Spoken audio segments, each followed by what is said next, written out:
बीच Trump ने एक बहुत ही बड़ी स्टेटमेंट दी है जो हेडलाइन बन चुकी है भारत में। आप देख पाओगे वेरियस न्यूज आउटलेट्स इस न्यूज को कवर कर रहे हैं कि ट्रंप ने ओपनली कहा है कि जब मैं पावर में आऊंगा तो हिंदूज की सेफ्टी का ध्यान रखूंगा, और कमला हैरिस और जो बाइडेन के अंडर हिंदूज को इग्नोर किया गया है, उनकी सेफ्टी को बिल्कुल ही इग्नोर कर दिया गया। नाउ जो ये कंप्लीट स्टेटमेंट है ट्रंप की, ये मैं आपको दिखाना चाहता हूं, ये हिस्टोरिक है। इतिहास में पहली बार यूएस प्रेसिडेंशियल इलेक्शन में एक कैंडिडेट ओपनली, ना सिर्फ हिंदू जो यूएसए में है, अराउंड द ग्लोब उनकी सेफ्टी का इशू रेस कर रहा है ना। यहाँ पे आप देख पाओगे ये है वो हिस्टोरिक स्टेटमेंट। हिस्टोरिक मैं इसको इसलिए कहूंगा क्योंकि हमारे खुद के देश में जो हमारे टॉप सेलिब्रिटीज हैं, टॉप स्पोर्ट्समैन हैं, जिसको लोग बहुत प्यार देते हैं, उनको ब्रांड बनाते हैं, टॉप यूट्यूबर्स हैं, जो भी फेमस लोग हैं, उन्होंने ही ये इशू रेज नहीं किया। सब लोग चुप रहे, ऑलमोस्ट एज अ फैक्ट किया कि कुछ हो ही नहीं रहा। एक्चुअली कुछ इंडियंस तो सेलिब्रेट कर रहे थे इनिशियली कि बांग्लादेश में तख्तापलट हो गया, तख्तापलट हो गया। बाद में उन्होंने अपनी जो पोजीशन है चेंज करी। तो इस सब के बीच में एक अमेरिकन, एक आदमी जिसका दूर दूर से कोई रिलेशन नहीं है विद इंडिया और बांग्लादेश, जो बांग्लादेश में हुआ है, मगर फिर भी इन्होंने ये बात मेंशन करी, दिस इज ह्यूज। और यहाँ पे आप देख पाओगे पहला जो पैराग्राफ है इसमें लिखा है कि मैं कड़े शब्दों में निंदा करता हूं जो हिंसा हुई है, बारबैरिक, बहुत ज्यादा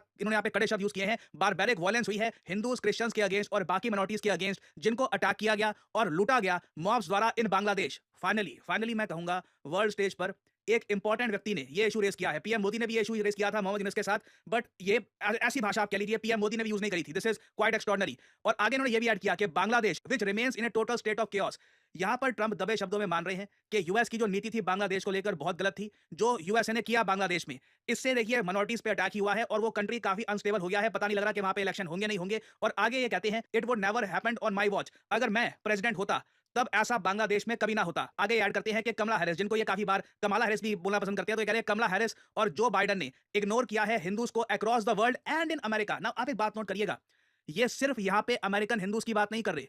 even from the first paragraph he is talking about Hindus around the world. तो इसलिए ये स्टेटमेंट इंडिया में भी जो मेजॉरिटी पॉपुलेशन है उनको इंपैक्ट करती है कि पहली बार एक यूएस प्रेसिडेंशियल कैंडिडेट उनकी सेफ्टी के बारे में बात कर रहा है। This is quite extraordinary. और आगे लिखते हैं they have been a disaster from Israel to Ukraine to our own southern border. ये बात सही है, जो बाइडेन कमला हैरिस की जो नीति है इसकी वजह से इजराइल में आप जो देख पा रहे हैं वो हुआ है। यूक्रेन का इशू भी ट्रंप के हिसाब से ये अवॉइड कर सकते थे, पुतिन के साथ इनकी ज्यादा अच्छी अंडरस्टैंडिंग थी, ये क्लेम करते हैं। और यूएसए का जो सदर्न बॉर्डर है जहां पे माइग्रेंट क्राइसिस खड़ा हो चुका है, और आगे कहते हैं मगर ये यूएसए को स्ट्रांग बनाएंगे और पीस, शांति दुनिया भर में वापस लौटेगी। और ट्रंप यहीं पर नहीं रुके, पहले तो देखिए ग्लोबली बांग्लादेश में जहां पे हिंदूज पे अटैक हुआ है ये इशू रेस किया।